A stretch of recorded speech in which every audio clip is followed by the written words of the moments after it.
Susan comes from a very, very quite a poor family in Ambridge, probably one of the poorest families in Ambridge, and they used to live in a council house with kind of old cars on the front garden, and she's got 3 really naughty brothers, and she's got an errant sister, and her mum and dad are kind of real caricatures.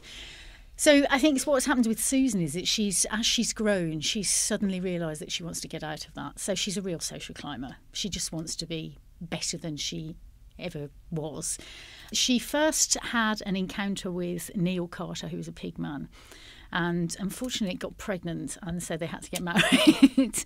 But that was okay, because I think the marriage is quite strong. But anyway, Susan's one brother, Clive, was in prison, and I think he was he'd been captured for holding up the village shop, I think it was, and he was being taken from the prison to the court, and on the way escaped.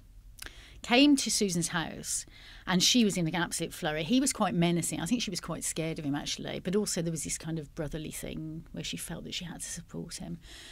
And she ended up dyeing his hair and keeping him in the house for a while. And then the police found him, and of course she was seen as harbouring him, really, and taking him in. So it was very traumatic for her.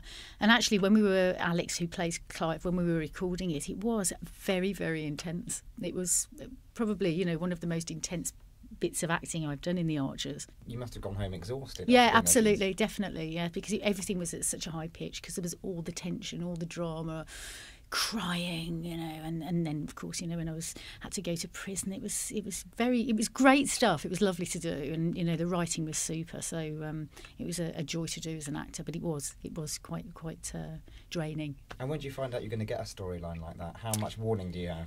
Well, it depends. I mean, if it's going to be quite a large one, we will have a little chat with the powers that be, probably a couple of months before, who'll just kind of give us an indication of what they're thinking of doing. And sometimes, even earlier than that, depending on how big the storyline's going to be. I mean, there was a feeling, I think, around that Christmas that a large section of the population were talking about Susan and what would happen to Susan. What was that like as an actor, to have that going on around you? That was incredible, because I was on the front of newspapers, and I had Kilroy, the programme, asked me to go on a television programme to speak about women in prison, which I actually ended up refusing to do, because I felt that was kind of blurring fantasy and reality just a little too much for me. But yes, I was, lots of photographs. It was mentioned in the House of Commons. Amazing. Absolutely amazing.